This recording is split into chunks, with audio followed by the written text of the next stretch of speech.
Hello and welcome to another episode of Nerd Age. This is the show where we talk about everything nerdy. My name is Mick, and with me, as always, are my co-hosts Josh. What's up? Corey. Yo. And Jonah. Whoopsh.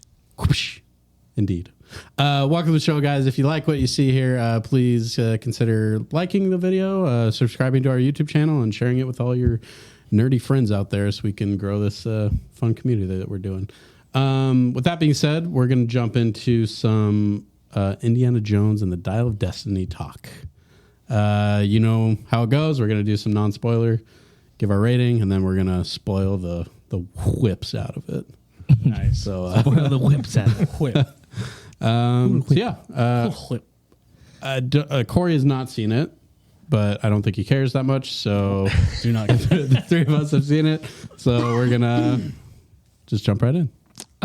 Yeah, it would. So I think we can all agree it's better than Kingdom of the Crystal Skull. Not that hard. But Pretty low bar. So it's better than that, but it's not as good as the original three. I think it's a fine movie. I think Harrison Ford does a good job. I think there's some emotional aspects that work really well, actually. The action, I felt kind of after a while, it's like, okay, like there's a car scene chase in there that goes on a little too long. Did you take it seriously? Like, was there a wackiness level to it? So here's my pet peeve with car chase scenes is I've seen them all, and then they seem to kind of do the same trope where the characters are like going after this guy and they're arguing as they're doing the chase, and after a while it's just like, okay, like I'd like them to agree. Like no, it's just like, Why do they have to fight all the Hey, time? let's take a right. Oh, no, good but idea. it's like it's the banter that you see. It's done a million times, and it's like just focus on catching the guy instead of being like, "Why did you do that?" And they're like, "Well, I told you this," and it's like, "Well, I should have," and you know, It's like what people say when they listen to our podcast. They're like, "Oh my gosh, they're Exactly. arguing Heard this about a the same million stuff." times. Yeah. that's exactly how I feel. So it's just that kind of stuff that I just felt was a little all over the place. Okay. There are things that I really liked about it, and then other things. It felt like I kept going and being like, oh, I like that. And then I'm like, I don't like that. Oh, I like that. Oh, I don't like that. So it was kind of a mixed bag of things. I think overall I enjoyed it, but there's a lot of things that I was like, that could have been better. So it's kind of a mixed bag for me. I still enjoyed it. But yeah, it was just kind of when I left the theater, it was kind of that, was that good? Was that bad? It's not terrible. It's not amazing. So it's kind of right in the middle there. Okay. Yeah, I think that was my takeaway too, was there wasn't anything that like boosted it up to like, that was amazing level. It had elements of like pretty cool stuff, but there wasn't anything bad necessarily either. So it was just very like middle of the road, you know. Some of the stuff could have been better. Yeah. But actually, I thought Harrison Ford, both young and old versions, he actually did pretty well as a 80-something-year-old guy. He still looks pretty good. Yeah. And the opening of this movie, Opening think is was the probably best part. probably Like, the best part of the movie. the first 15 to 20 minutes, I was like, okay, Yeah. this is going to be amazing. And then the opening's fantastic. But yeah, I would say action. Music? I mean, the music was good, but I feel like, and maybe I'm just misremembering this, I feel like we didn't get enough of like just the Raiders March and like the B section, like the kind of old Indiana Jones themes. Yeah, like, there's a I couple feel moments you get it, but it's not. They don't use it that much. Yeah, So you wanted more of that. I callback definitely wanted more of nostalgia. that. They did bring back some like old Nazi themes from Last Crusade, which was pretty cool to hear again. So there are definitely elements of stuff that you are familiar with from the past movies. I don't think anything musically from Crystal Skull. And they have some themes for certain characters. Not spoiling, but certain characters show up, and so they play the themes of those characters. Luke's theme? Yoda's theme. Now we're that kind of talking. stuff. Chewbacca's theme. But yeah, the music didn't my hit interest. as much as it should have for me. Not quite, yeah. But again, it wasn't like bad or anything. Yeah. It had the same theme as the rest of the movie, in my opinion. So yeah, I would say overall, like I'm not like fired up to go watch it again. Which I would say that's a negative because I tend to watch movies multiple times, especially when they're in theaters when I like them. And you own a whip, so I own a whip. I own a hat. What do you think, Josh? As far as I kind of agree with you guys. Yeah, the intro or the beginning 15-20 minutes is awesome. The de-aging stuff, because if you've seen the trailer, you know that it's a de-aged Harrison Ford, at least in the intro. Yep. It looks really good sometimes, and other times it looks like you can tell it's like, oh, this looks like rubbery face, the uncanny valley a little bit. It's gonna happen. But I was pretty impressed. There were certain shots where I was like, man, that's like they nailed the de-aging on that. Well, and the voice too. Like it sounds like they must have used like the AI kind of like they did digitized with stuff Luke. they do. So you don't think it was him doing the lines and then just kind of up pitching it or changing it? I think it's him doing the lines, but they put it through a machine that grabs other stuff. Out of all the difficulties, that's the easier one. Yeah, for sure. But yeah, overall, I mean, I think it was a good Indiana Jones movie. I think action-wise, I did get a little bit tired of all the chase scenes. There is at least Isn't that what Indiana Jones is, though? It's just a bunch of chase scenes. But there's the other ones had other things mixed in. This was like primarily all the action scenes were chase scenes. Yeah. Except for stuff in the opening. Okay. And I think the one thing that I was missing more was more of the archaeology side of things. Yeah. Like once that started happening, I was like, oh, okay, cool. Like I'm really enjoying that part of it. And I just think it was missing. So I think if you take out some of the, I guess, extra fluff with the action scenes and kind of do some more of like the puzzle work that they're doing and the archaeology stuff, I think I would have enjoyed it better. And I think overall, like if this is Indiana Jones's send off, I think it just kind of missed the mark a little bit for me. Like there's some really good emotional moments that I thought were done really well, but it flirted with that line of like, this is amazing and really like heartfelt, and it like almost got there. I think if they could have got there with some of those moments or kind of driven the point home at the end, I think I would have liked this movie a lot more. But overall, it was just kind of like that was fun. Okay. We might as well just give our rating. Give some ratings and then, so that we can can get into move some on. spoilers. Yeah. I'd go 7.2 whips. Okay. I'm gonna go 7.5 fedoras. I'm gonna go 6.9. Okay. We're all kind of in the ballpark there. I'd guess probably mid sixes based on your guys' review. We're going to go into spoilers now, so you've been warned. If you're going to watch the movie, go watch it, come back, and see if you agree with us on what we thought here. So what you just said is it's kind of, I can see a version of this movie that I would absolutely love. And that's what's frustrating about this movie is there's moments that I'm like, that's great. If you could go a little more into that. So the biggest one, I think, or the first one that comes to my mind is the archaeology aspect of it. Mm-hmm. I feel like that was towards the end. Right. And it was kind of really simple, but I really like that stuff. I just wish there was more of that, like figuring out what's going on. It just kind of seemed like they didn't put a lot of thought into it, which in Raiders of the Lost Ark, you have that moment where he goes down and he figures out the sun coming in and tell him what, like, there's those moments where he's figuring it out. They didn't have that in this. They had one scene there towards the end where he's like, water disbursement, and they kind of do that, but that should have been throughout more of the movie because I thought that was the best stuff. So did Moon Knight have more archaeology than I think it probably did. Well, it's a TV series. So. And so that was a little disappointing to me. And the other thing is I felt like there were emotional moments that they, like you said, they flirted with.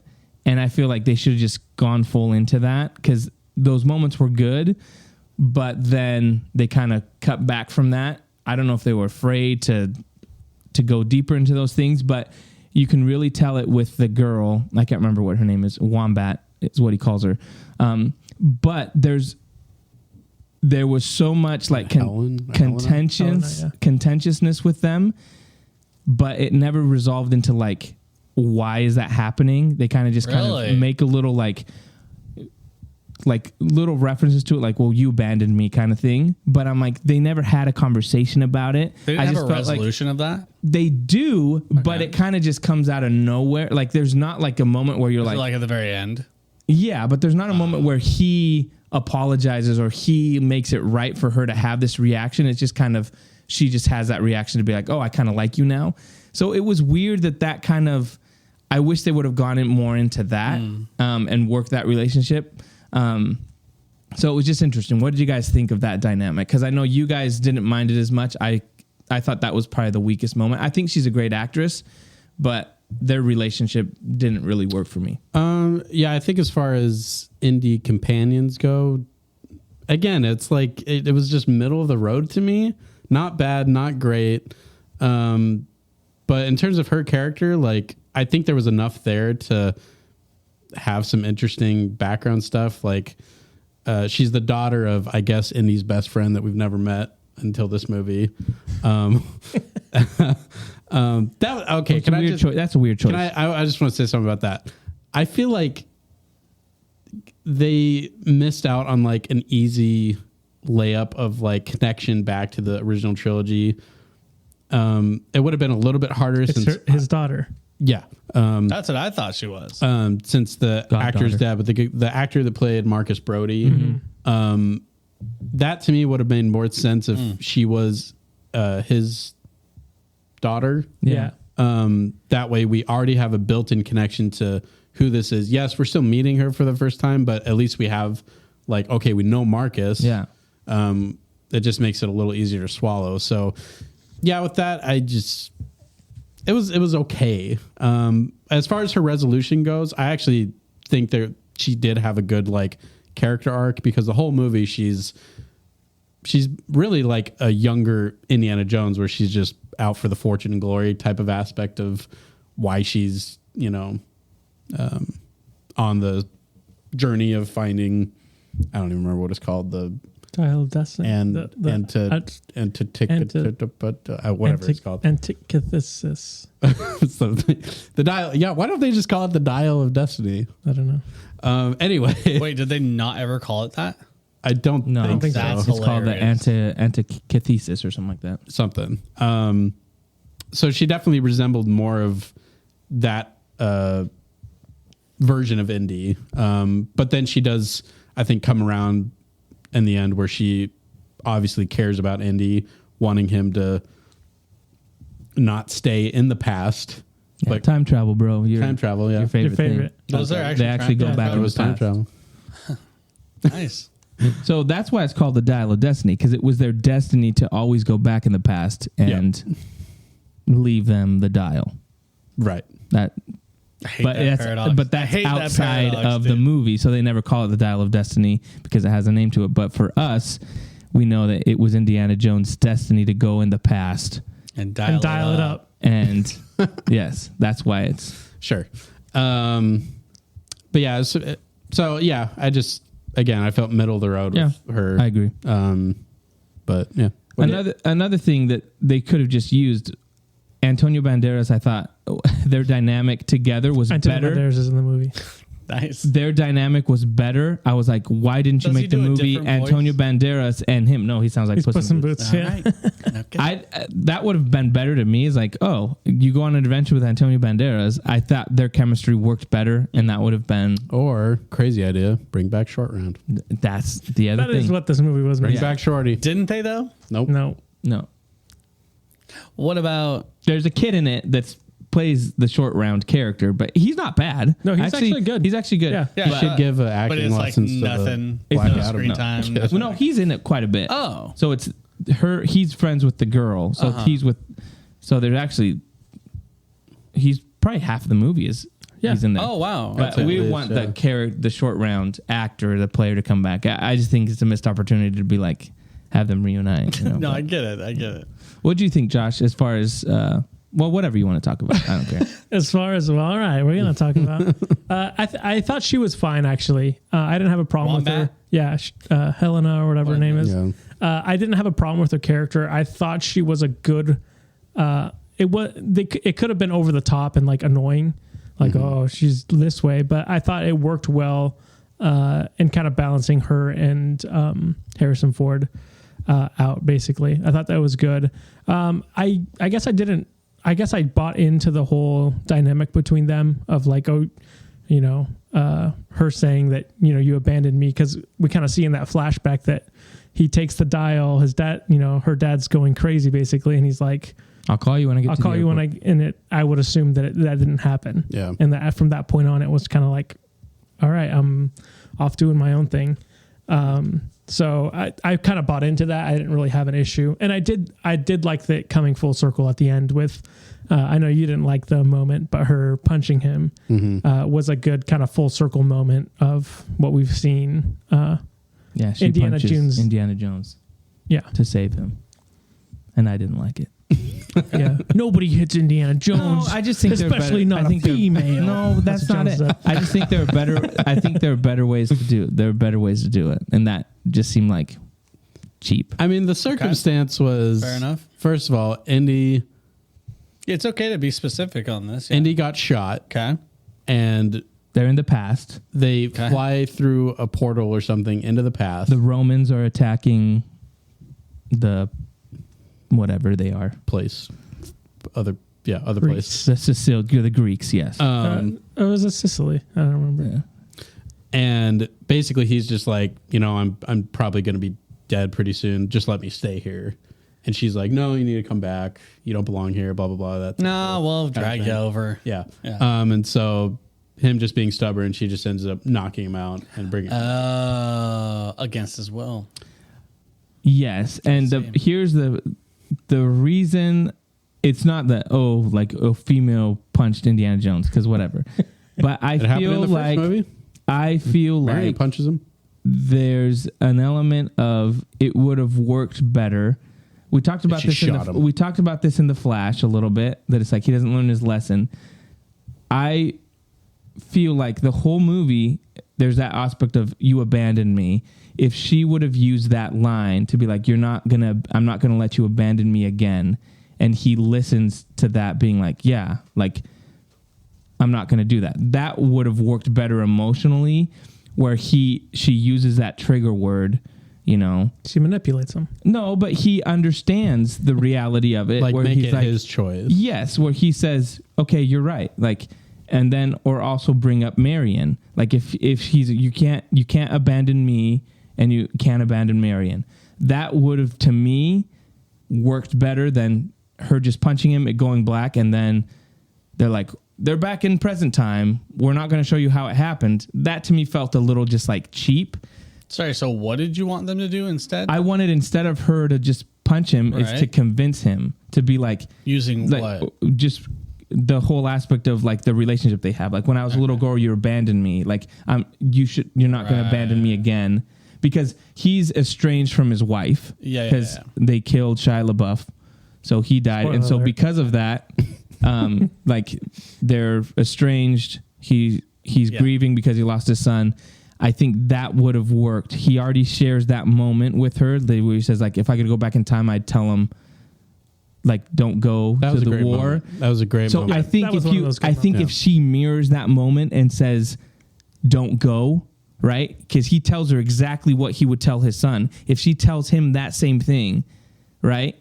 I think that clicks, and that works better than her just punching him and him being like, well, I woke up and I'm fine. I think the key difference, though, is that he believes he's like an inch away from death. Yeah. I think if he didn't have that aspect, I think that would have worked a lot better. But if he's just like, I'm dead anyway, but just he's let not me stay really here. saying that. What he's saying is, I can live here. He's like, I'll be here. This is what I wanted to see my whole life. I've lived this whole thing. So I just think that to me would have worked better emotionally than just punching him and then you wake up and you're like, oh, they're back. Yeah, but I think though it also kind of like he's giving up on life basically. Yeah. Because even in the next scene, you know, when they're back in present time, he's like, you know, what do I have to live for, or who do I have to live for? And then that's when Marion comes back, and so they kind of bring that together with like, oh, you still have people to live for. Yeah, but why not convince him of that in that moment with what we've seen? That to me is a better moment that you want to see on screen. In that moment where, like I said, he's already shared what he would have told his son to keep him alive. She can say those same words. that's something that I think would have been a powerful moment between those two, in a moment where, yeah, he's close to death and stubborn. But I think that would be the power of that scene, is that she's a great actress. I think she could have pulled it off, where she, for the first time in the movie, she actually breaks down, and the whole time she's like, you know, like she doesn't care. She pretends she doesn't care about Indy. In that moment where she would break down and plead for him to not give up, I think that would have been a better moment. Yeah. I mean, there was a little bit of that though, right? Like she still was basically like, yeah, but not saying, enough. like, She's like, says that and then just punches him. So to me, it's like, so it just wasn't enough of that for you. right. I would have rather her not do the punching and have that moment, the cathartic moment. Maybe it's more of a representation of how stubborn he is. That's just part of his character, maybe, and like, you know what I mean? Yeah. Like that's probably their justification on that. Well, I think what you're saying too, it's a callback to Right. past Indiana Jones movies. But I just think if this is going to be your last Indiana Jones movie, do you want a little character progression? Like, I feel like that would have been the moment to give him that. You're 80 years old now, like, and there's still hope with Marion, which we do get that scene at the end in the apartment, which is a great scene. But I was like, it would have landed better with that, I think, for me. Yeah. No, it's a good point. I think it worked for me, but yeah, I think it is a missed opportunity to not call back to that, those comments he makes about Mutt and telling him, you know, oh, if I could go back in time, I'd tell him not to go, you know. That was a really like emotional moment, and like probably the most vulnerable Indiana Jones has ever been in any movie. Really. And to not like kind of wrap it up in the end, I think it's kind of a missed opportunity. So maybe, bringing that back is would have been a way to do that. So Hashtag release the Jonah cut. yeah, that's right. Call me James Mangold. Yeah. Call you Man Silver over there. I was just gonna say I really like Mads Mikkelsen as usual. Say, yeah. He's a great villain, and man, he's a great Nazi. What can I say? The man looks like a Nazi. Well, and that's one of the biggest problems with Crystal Skull is they went away from And they brought went the away Russians from in. Russians, and it was like, it's not the same. Yeah. So the fact that they had Nazis in this one, again, the opening scene, the first 20 minutes is like it felt like peak Indiana Jones. Like they're on a train Did they ever chasing have Nazis. a date of when that was? They said World War II. I mean, they're Towards saying it's like at the towards very the end of the end right? of World War II. Yeah. But yeah, to me that was like that felt even how it was shot, like the train chase, all that kind of stuff. Nazis in the rain, everything was just like, it's good. I would have liked to have seen that scene though in daylight. I know that they probably did it. Nick, I just said Nazis in the rain at night. You can I like my Nazis in the sun. You know, Jungle rain. You can have rain in the day. Yeah. But I'm sure one of the reasons why they did that was just to help hide the de-age and stuff. Yeah. So I definitely get that, and it does look cool. But sometimes it's like I can't really see that well. Like, well, they're making it dark on And they're purpose. like, exactly. yeah, and like you think back to like the Last Crusade on the tank chase with him on the horse. Like it's so easy to see what's going on, and I get it though. It's like the Flash in the Batcave. It's like keep shadows on the Flash because that guy's rubber. Yeah. But I thought he was a cool, like the whole idea of him wanting to go back in time to basically kill Hitler and take over was pretty interesting. Mads Mikkelsen, his character, because it's like I haven't really seen that before. Of like normally they're like, oh, we got to go give him intel about, but he was like, no, I've seen how all the mistakes he makes. Now I know how to win. Right. And so basically his goal was to go back and take over. He's trying to be a super Hitler. I thought there was going to be like some crazy. like some type of element that came back because we see him in the beginning of the movie in the train chase, and he gets taken out. Like I thought he was like dead or something, and then he's back, and I thought he was he's going like, to rip his face off, and he's going to be Red Skull. I thought there's going to be something, but it was just like he just had a very like thin scar, and that was it. Which is, it's not terrible or anything, but I just thought like something else would come out of that, but nope. Okay. What else, guys? What are some other highlights? Are there any other highlights you guys can think of? The music was so apparently. The action was meh. It didn't. It didn't hit me in the feels like I thought it would. How about the ending, the conclusion of it? How did that feel good? I mean, we've touched on it. Did he get married? If this is the final Indiana Jones movie, it didn't feel like a final one. Like, it just feels like they just can't really let I was it go. hoping he would have died. That's what I was kind of thinking. Classic Jones. Yeah, no. Yeah, we know you want all good guys to die. No, but or have it be more definitive that it was the end. But they still have this thing where he like grabs his hat and it's like yoing. And it's like it just like Mick says, it didn't feel like it was the last it was one. his hat, bro. Yeah, but I wanted something more definitive as far as like. I mean, because this is a sending that's off. what they said, right? Like, this is the final one. Send off, and it just didn't. It really didn't feel like that. I also wasn't. You know he's done. He's 100%. old, bro. Yeah, but I'm saying like the Don't worry movie about didn't make me feel that way. Yeah. So I feel. Well, I think that's also I feel like strategically. From what I've heard, John Wick was a send off to the character, right? Keanu Reeves is playing Indiana Jones. Well, no, but what I'm saying is crossover. I feel like that kind of aspect. You don't have to kill him, but I feel like there's more of a send off. This one didn't have a real send off. Like, I know he reconciles with Marion, and that scene was really good, but again, it just didn't feel it's like. funny because I've seen a lot of comments online saying, "What a great send off to Indiana Jones," and then they posted a scene in a chapel where he like No, that's Crystal from Skull. Crystal Skull. that was Crystal Skull. That's from Crystal Skull, where Mutt grabs the. Shia LaBeouf was going to be the new Indiana Jones. That's right. Yeah, so in this one, That's funny his that they wife use that he marries in Kingdom of the Crystal Skull leaves because Mutt dies. Right. Basically, Lucasfilm likes ruining Harrison Ford and his character. Yeah, like Han couldn't be with I Leia. just want to say I was not a fan of that. I think mainly because we've seen it before with Han and Leia. We saw it in the last Indiana Jones movie that they didn't work out. To me, it was just a well that they went back to that was just, to me, just one too many times. just not interesting anymore. So he keeps grabbing his hat. Is that how they're just?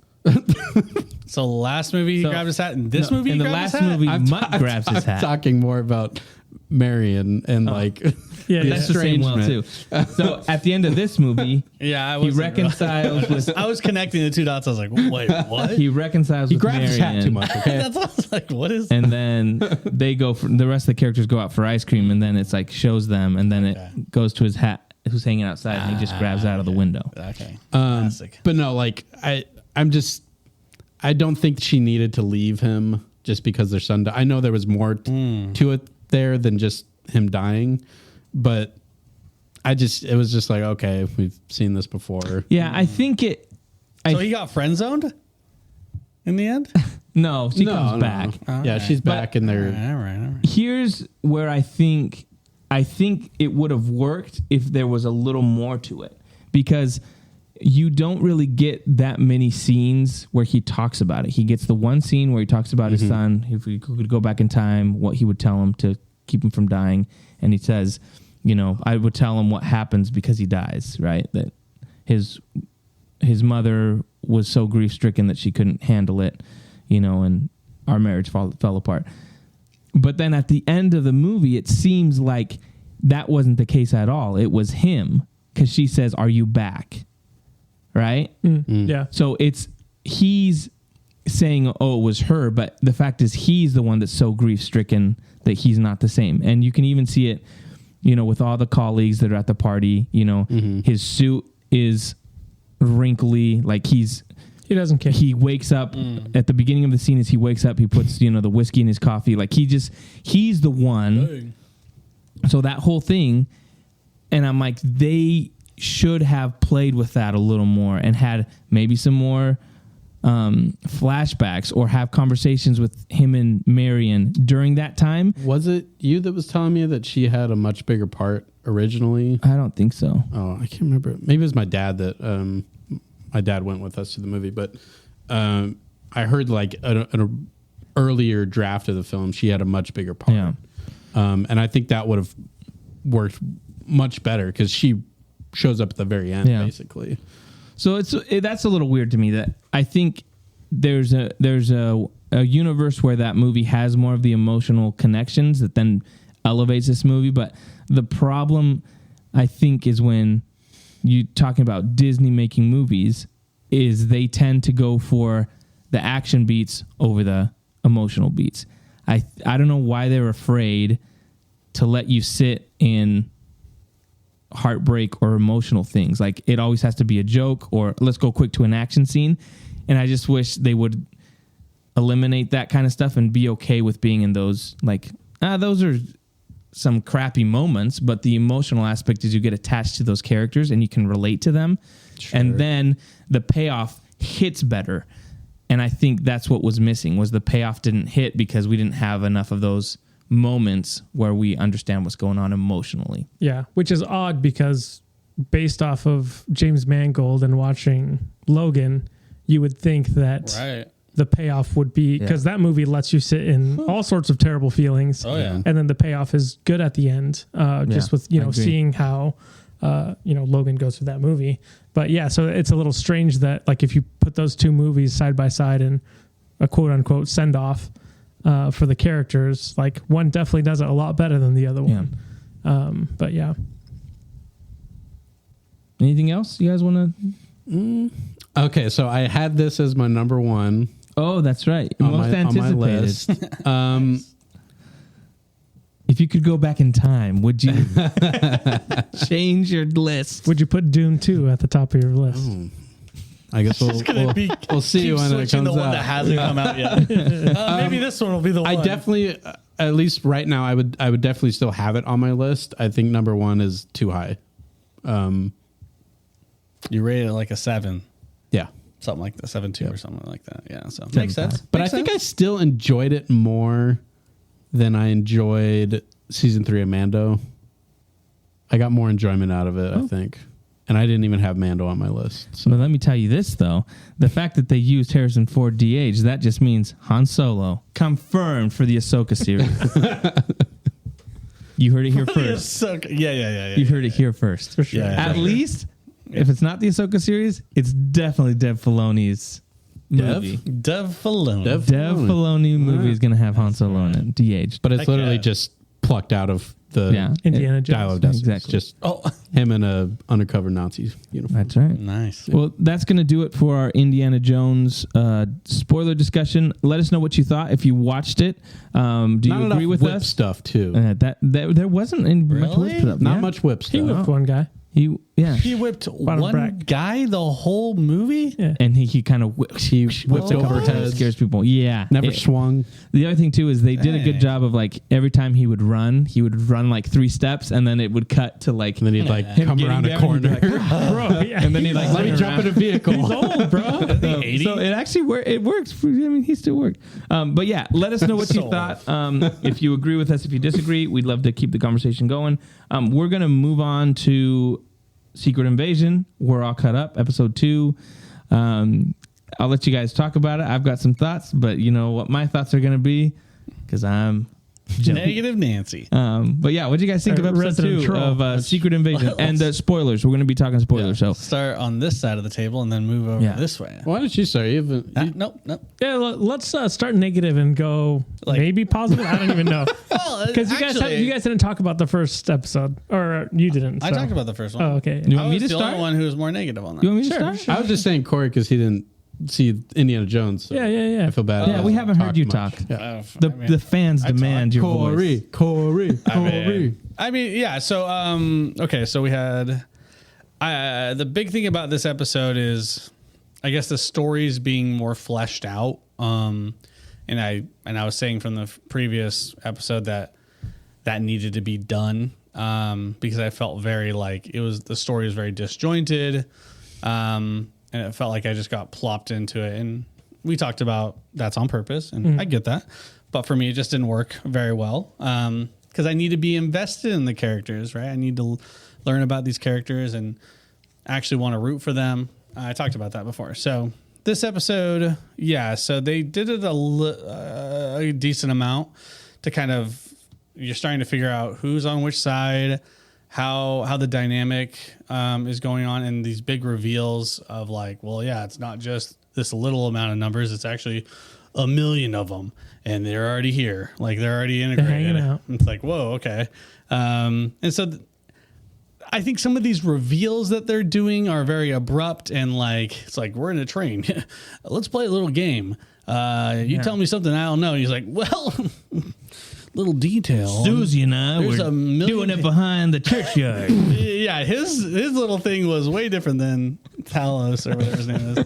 Anyway, I think these reveals are kind of like out of the blue, and they're kind of like catching me off guard, not in like a good way, like, oh, dude, what a sick twist. It's just like, bang, okay, this is what's going on. Okay, there's a secret, like, circle of Skrull leaders, and he's, you know, one of the guys, the leader of NATO, and all these other people. And it's like, okay, yeah, like I get all this, and so it just feels like it's moving really fast, and it also feels like, I guess, it still feels disjointed to me.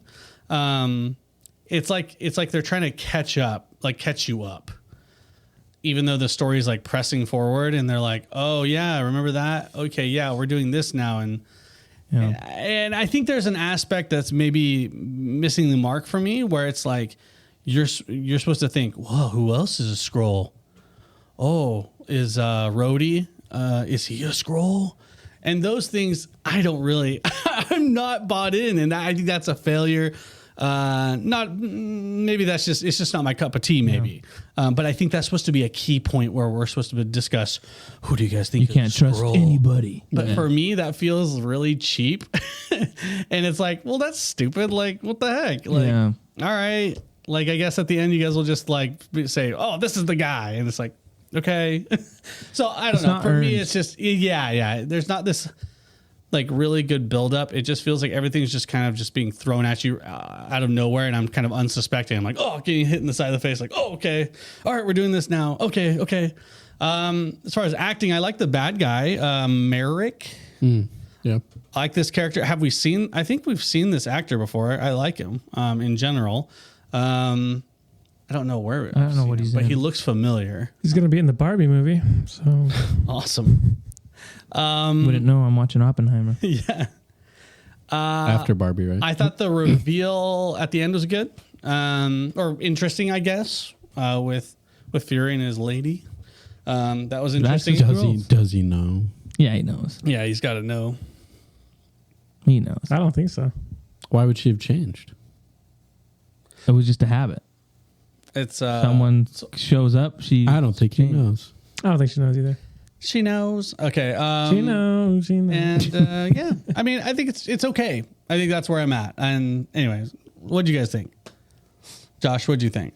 Yeah, I thought it was fine. I think the coolest thing about this episode is that Shooter McGavin from Billy Madison is, or Happy Gilmore is a Skrull. So that was the biggest reveal. Nice.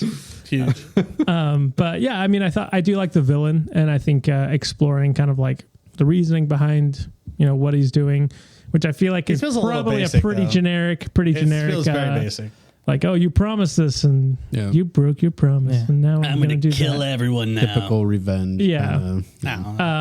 But yeah, I thought he's a good actor, and yeah, just kind of seeing like the Council of Skrulls and stuff like that was interesting.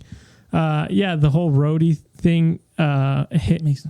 The one thing about it is like, well, here's the thing: if they could make sense, if they reveal him to be a Skrull, right? Are we supposed to assume that he's been a Skrull the whole time, or is it just like in this specific series, Rhodey is kidnapped and the Skrull is, you know what I mean? The moment he got recast is the moment he became a Skrull. That's what's gonna. No one knows. Is Iron Man 2. I think that would be brilliant. Terrence Howard comes back. He's like, "I'm the real Rhodey, guys. Didn't you guys notice? How did no one call this out?" And he's like talking to the like us. Yeah, come on, guys. So that's the one thing that it's like, I feel like they want us to question that, right? Like, oh, which one of them is actually a Skrull? And when they actually reveal it, I don't know whether or not that's going to be carry any weight, because then they're going to have to explain, like, they won't. What's the timeline? Was he always a Skrull in these situations? Yeah. You know what I mean? So that's the one thing that I'm like, this. So we'll wait and see. If they do that, it'll be like, he's the envoy, and they're like, actually, he's actually doing something else on another planet. And so the Skrull was like, yeah, I'm I'm Rhodey, I'm the envoy for the U.S., and they're all working together. Like, if they do something like that, it's just going to be silly. I don't think they're going to go. I don't think he's a Skrull. I don't think he is either. Which, to me, that moment in the first episode just seemed so dumb to me, where he's like, I haven't been able to get in contact with Fury. He's talking to the president, so he's like, so that means they're AWOL. And to me, it's like, That's weird. Yeah. really? Like, that's your first thing? Like, President is a Skrull. Have any of these Marvel characters learned anything from, like, Civil War or anything where it's like, where you're fighting against each other, and then while you're doing that, the bad guys, like, that to me just seems like, really? You can't figure out, like, hey, maybe Fury, Ryan was busy. maybe he's in trouble. Maybe something's going on. But your first thing is like, they're AWOL. Now they're against us. That to me was just like, really? Like, Well, and they revealed in here, like Fury was saying, "Oh, Talos, you had access to me. You Yeah. just never called me. yeah. So they could contact Yeah. me. So what? And then they He's try not to be picking like, up. well, yeah, but you were up in your spaceship, so we didn't call you because you weren't here. And it's like, okay, this just feels a little cheap. Yeah. That. So we're Sorry. nitpicking, Sorry, guys. but I- anyway, sorry. we're nitpicking. Anyway, No, That's what it's about. yeah. I think what confuses me is going back to the first episode with them killing Ross. Was that actually Ross, or was that just a guy that was like pretending to be Ross? I think it's someone just pretending to be Ross. Okay. And they actually kidnapped her, so they have her hostage. You're gonna find out, or she's been a Skrull the whole time. You're talking No. about You're talking about Freeman. Martin Freeman. Yeah. Because I think if they were more clear on like what that actually meant, I think that would change the way Thinking David Schwimmer. I feel about the show, because to me it was just a little up in the air of like, was that supposed to be him? Am I supposed to now think that like, oh, anybody could be a Skrull now? Because I still don't feel that way, Right. And I think they're trying to make the viewer feel that way. Yeah. At the end of the season, it'll say Agent Ross will return in The real Agent Yeah. Ross. Rick Ross. So maybe it's just me and I just didn't pay attention enough or whatever, but it just didn't come across clear enough. Like, oh, I get what they're trying to do here. But other than that, like as far as this episode goes, it's definitely intriguing me more. They're laying the groundwork. I for think the rest of it. I think Emilia Clarke's character is pretty interesting. I think that it's developing her to have some level of doubt in what she's doing. Even a though lot she of had just side eyes at her. a lot of stuff. Do you want me to ruin her as an actress forever? No, Okay. don't do that. Why would you do that to You someone? know what? I'm going to say it's not going to ruin her. Go ahead. Say Okay. what you're going to say. Look at her eyebrows. What about Yeah, him? she has amazing She's eyebrows. expressive eyebrows. No, you will. Whenever she talks, they move crazily. Like that's the only thing you'll be able to watch now. Watch her eyebrows. Every time she's doing anything, like those things move. Her acting career is over. No, it's no. But I seriously, We've noticed this already. someone Yeah, told me she's that, and now unemployed, every though. time I watch her in anything, I'm just staring at her eyebrows. I'm like, I'm mesmerized by them. Did you ever They're like, watch The Banshees of Inisherin? Uh-uh. So Colin Farrell in that movie, the whole time his eyebrows are like. So there's a meme out there that has a picture of him and then Emilia Clarke, and it says "Let them fight." Yeah, nice. So- It's insane. I think there was a clip actually on the Graham Norton show. Emilia Clarke was on Cara, I forget. her name. Nightly. No. Devil- Yeah. alone. And they had like a eyebrow dance off, and I mean she's got that. She's got nice eyebrows. Anyways, Yeah. for me, I can't. Whenever Did not she's in the ruin scene, it. I'm always like, It's not going to Just ruin like it. I can't. Nice try, Jonah. I I can't. think her eyebrows should get an Oscar. See, I just looked at her eyebrows in Game of Thrones because it didn't match. Brunette. Oh, because they were blonde darker. hair. Yeah. Yeah. Although blonde eyebrows would I be think weird. that's why they got They rid tried of it the with eyebrows. Thor and it didn't work. That was weird. That's actually the I mean, secret invasion. Maybe that was the Her Skrull eyebrows are invading. Skrull Thor has blonde eyebrows. Anyway, about this Nice. episode. You figured it out. Like I said last week, I'm still intrigued, but I've been burned, and so I'm being cautious about Yeah. the show. But there's nothing in it that I'm like oh, that's terrible and this is stupid. Like I think the oh no, not the prime minister. What's the woman's name? The interrogator. MI6. Yeah, MI6 chick. She seems kind of intimidating and scary. Chops a finger off. That was pretty gruesome. That's cool. So yeah, we'll see. We'll see.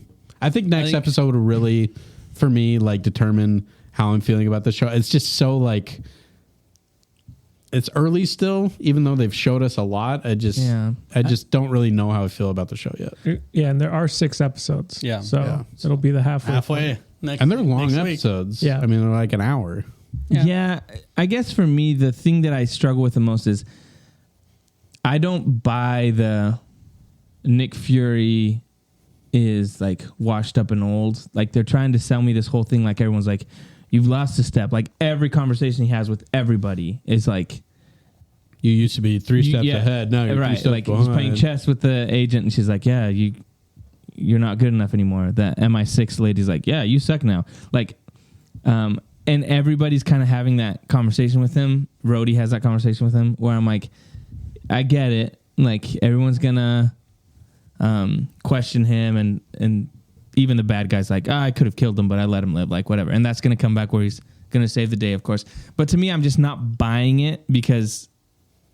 To me, how they've set up Nick Fury throughout all the movies is that he's very competent. He gets the Avengers together, like this whole thing. And then all of a sudden it's like, ever since the blip, you've been different. So to me, it's like, I just feel like they're just telling me that and I'm not buying into it. So that's the one thing that I'm kind of like, okay. And the other thing too is like, I don't understand why it goes back to even the aspect of like learning from your mistakes, but even the train conversation, he's like, get off my train kind of thing. It's like, you realize that everybody is everybody's against you.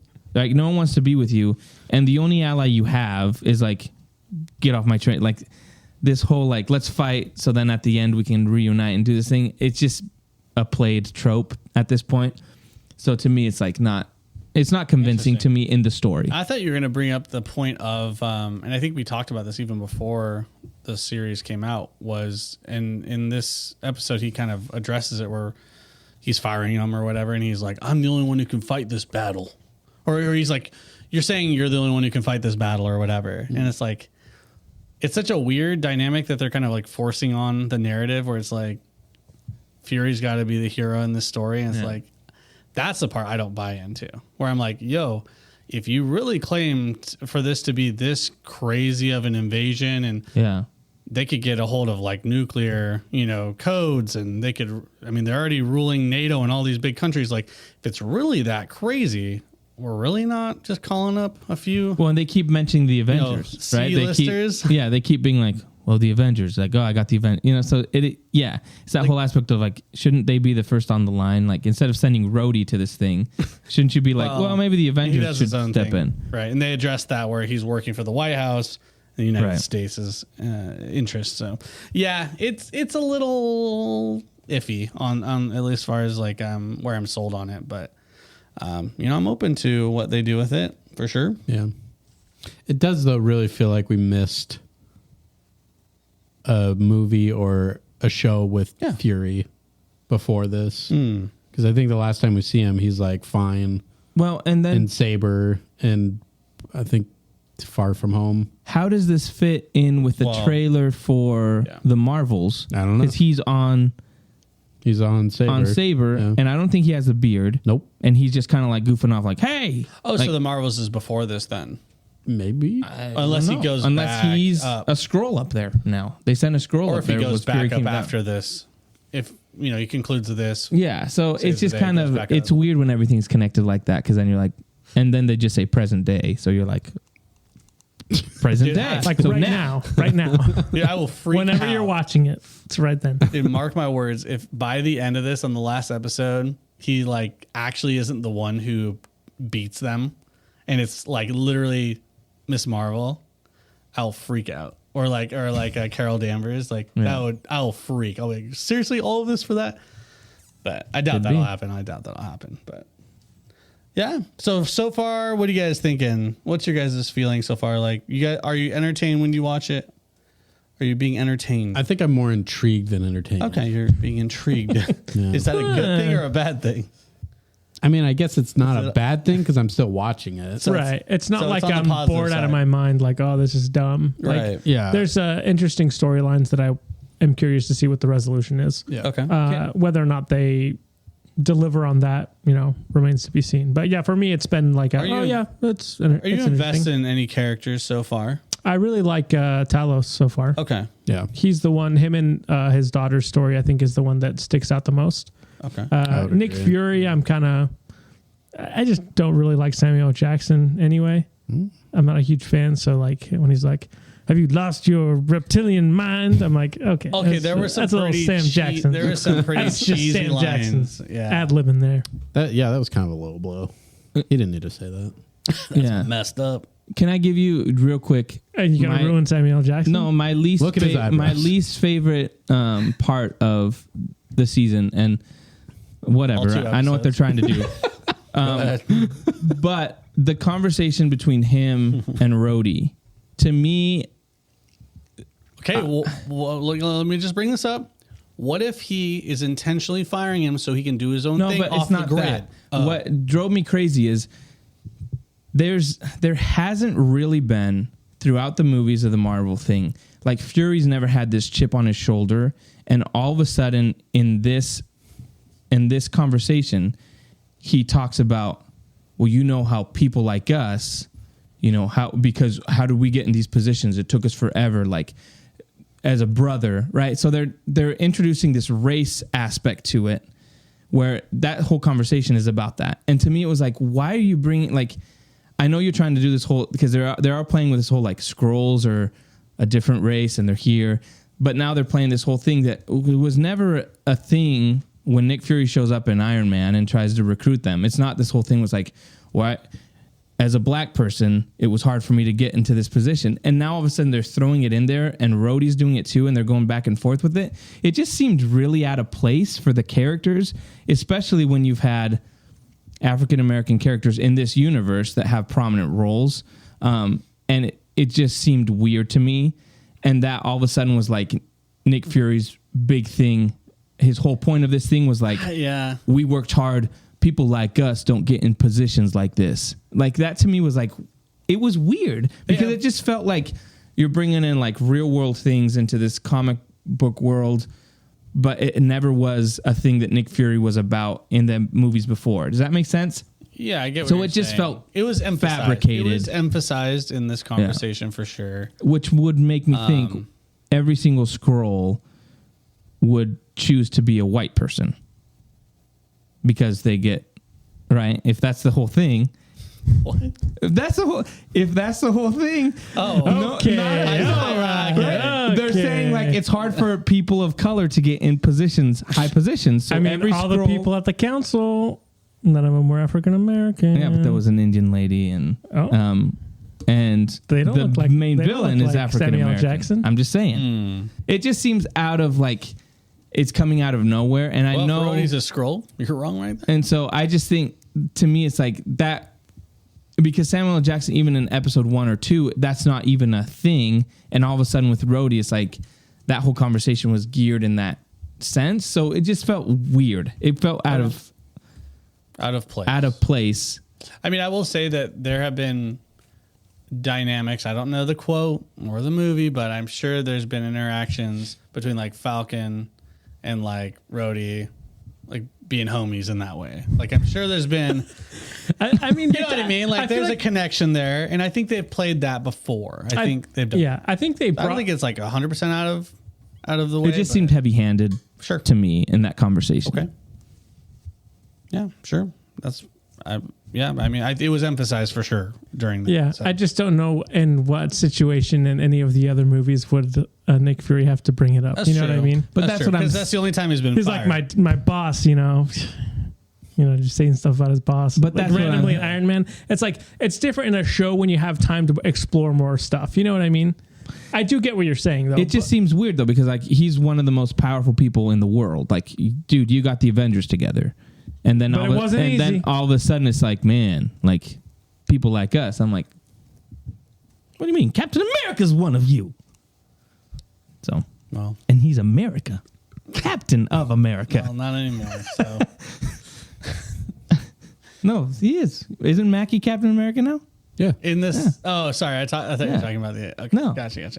That's in the past, yo. Thought you were talking about the old guy. But anyways, we'll see. We'll see what happens. Yeah.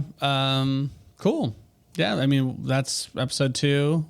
We've got one more, then we're halfway. I actually enjoy the length of them. It's actually not bad. Usually I'm the first guy to be like, oh, this dragged on so much. Like I'm the first guy to point that out, and that's fine. There's enough the story's going on. moving. There's The enough scenes going are on that it changing works. enough. And Yeah. the pacing's fine. So, yeah, hey, I'm ready to be wowed, you know? But And that comes out on Wednesdays, right? So yeah, I've been watching them on like Saturday, Sundays. But yeah, it's been fun. It's good. yeah, let us know what you thought of what you think of Secret Invasion. Yeah. We're gonna move along. Did we want to talk about just some random news stuff? got Superman. We got some miscellaneous The news. new James Gunn Superman was cast, as well as Lois. I can't remember his name. Corn Sweet or something like David Cornsweat. that. Corn Sweat. Sweet. That's right. I prefer Corn Corn Sweet. Sweat. Corn Sweat or something like that. Wow. Corn I Sweat. think him it's Corn because- Svet. Please be Because Corn Kansas Sweat. and farms. Corn. So they're like, they have Shucking got corn a corn sweat. in his name. And he's farming. He's sweating. No, that's right. David Cornsweat. That's Sweat. awesome, dude. That's awesome. I haven't seen Wait, him so in that's anything. Superman? That's That's Yeah. his name? Okay. Yeah, I what's saw he been pictures in? of him. And then Rachel Brosnan.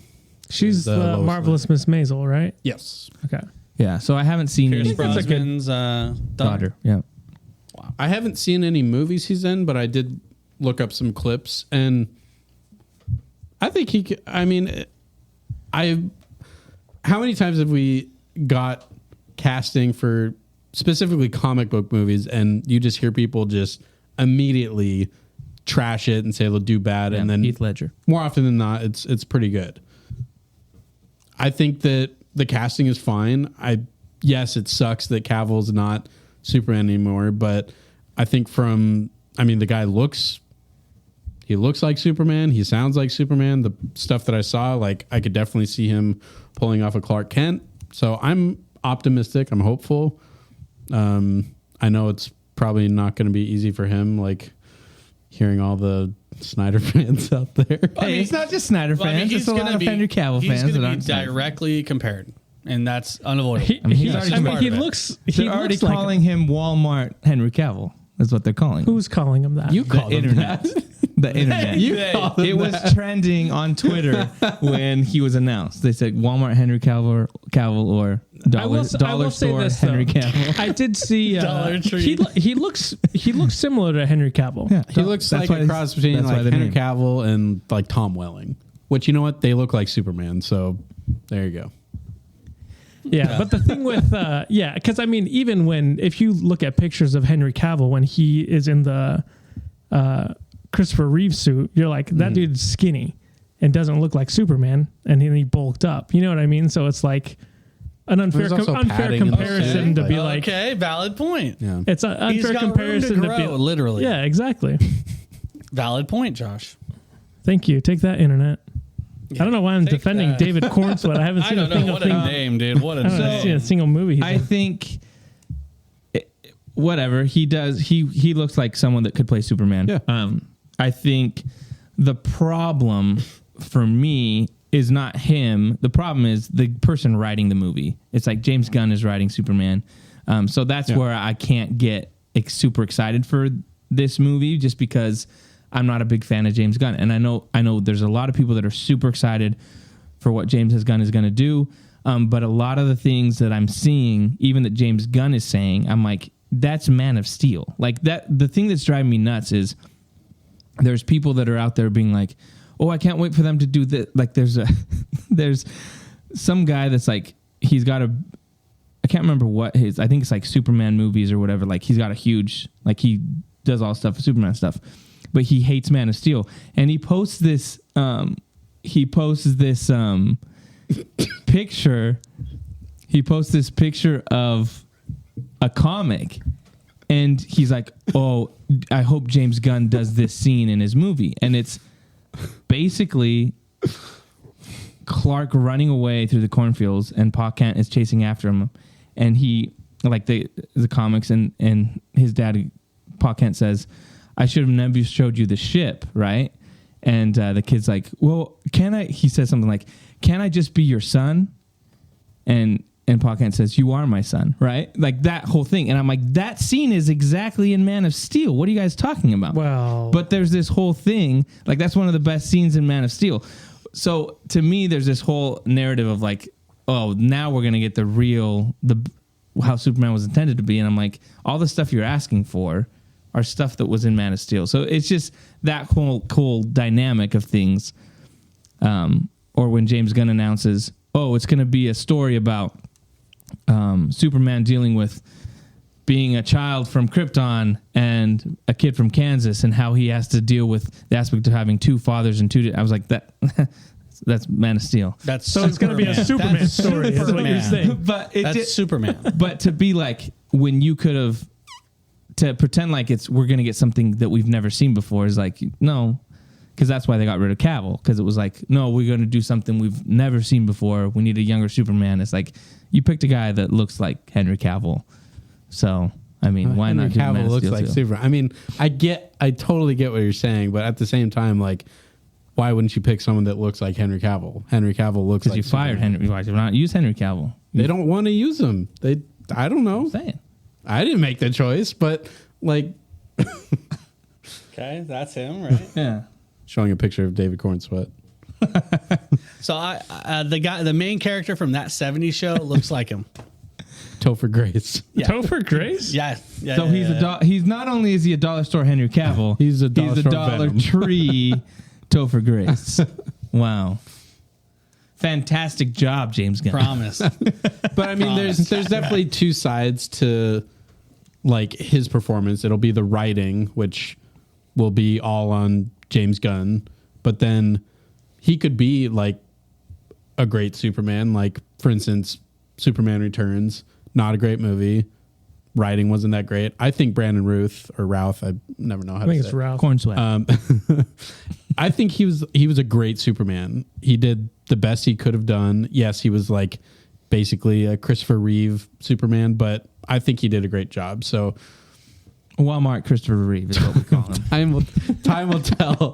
Time will tell for sure how the movie will turn out. But I'm hopeful. I want a Superman movie to do well.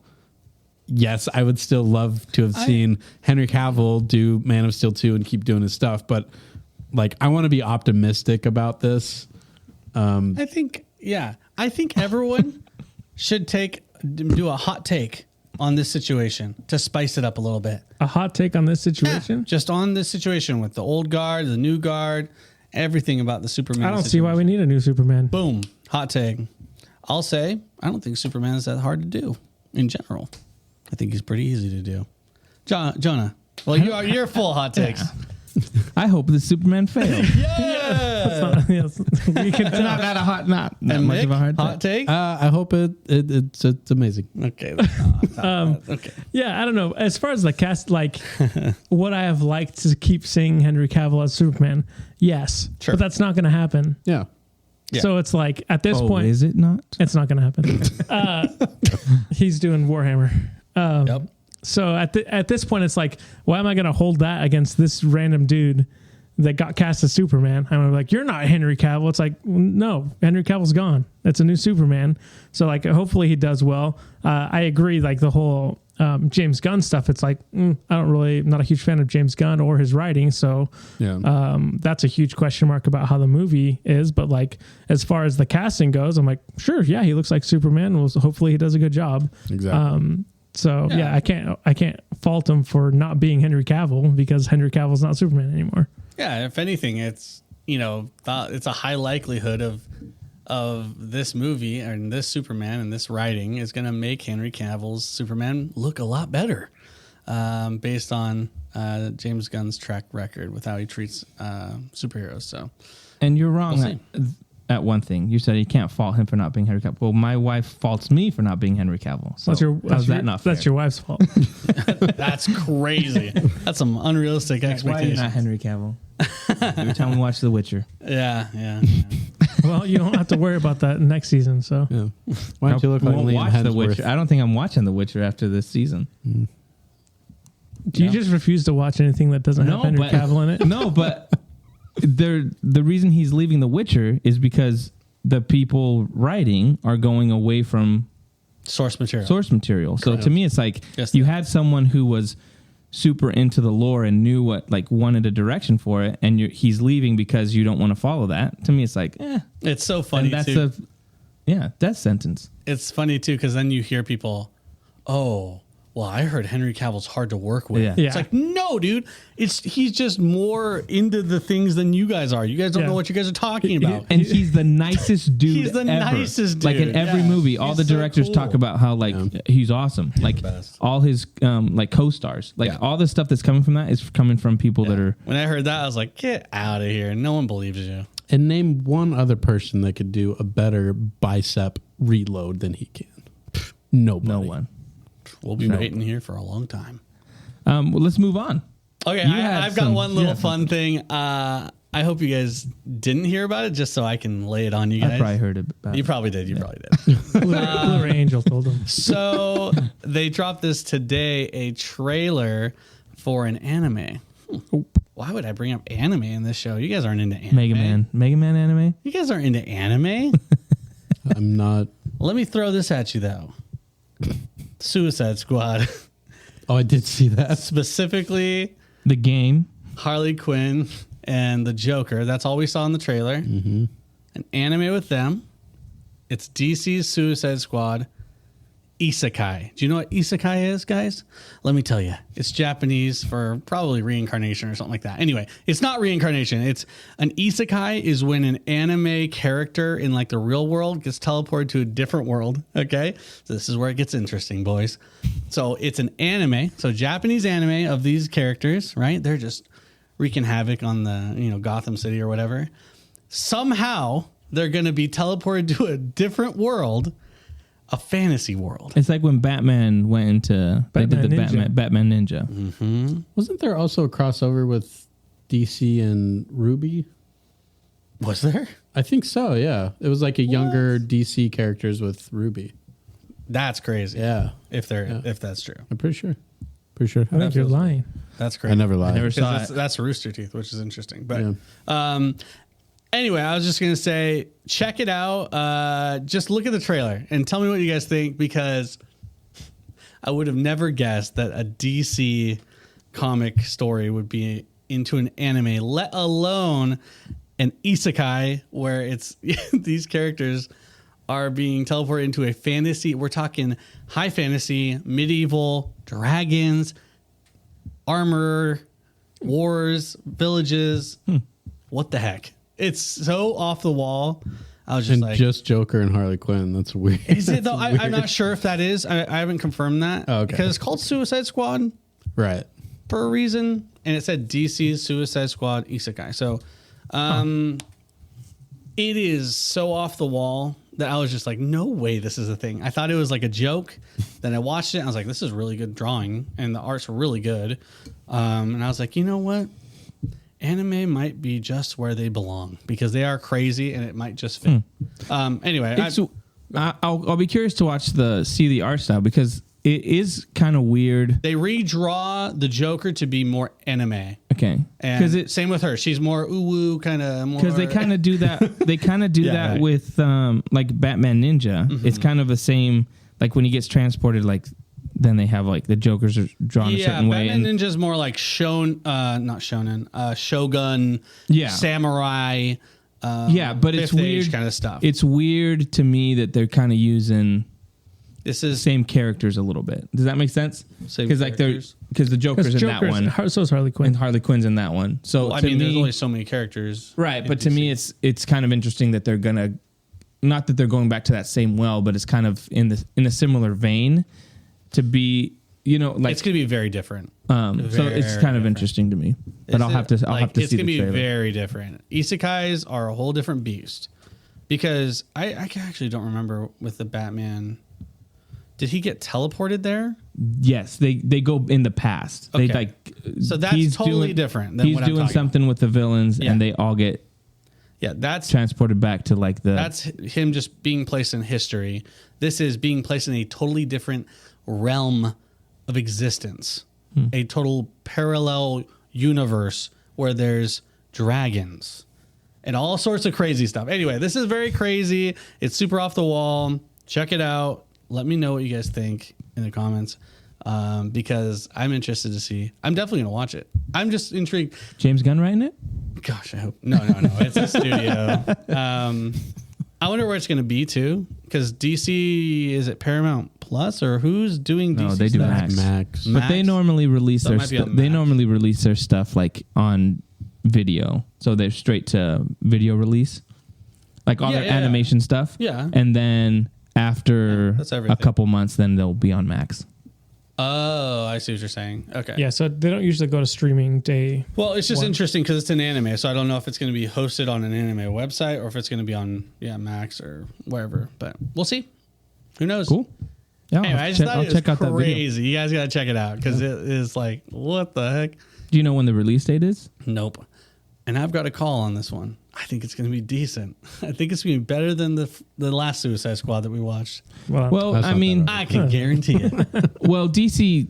I mean, their animation stuff, that like the videos, the movies they release in animation, they're usually pretty good. Like they've It's always not done DC. some good It's an stuff. actual Japanese anime. But they have to studio. work with Yeah, they'll write DC. it probably. Yeah. Yeah, so I'm saying Or like they'll code that kind of stuff. They have a good track record of Yeah, we'll see. doing their. They very rarely have dropped the ball with their animated movies. Which is hilarious. But yeah, I think that there's a lot more leeway when you go to animation. So a lot of the character things that they do where it's just so over the top and in some cases can be borderline annoying, Harley Quinn.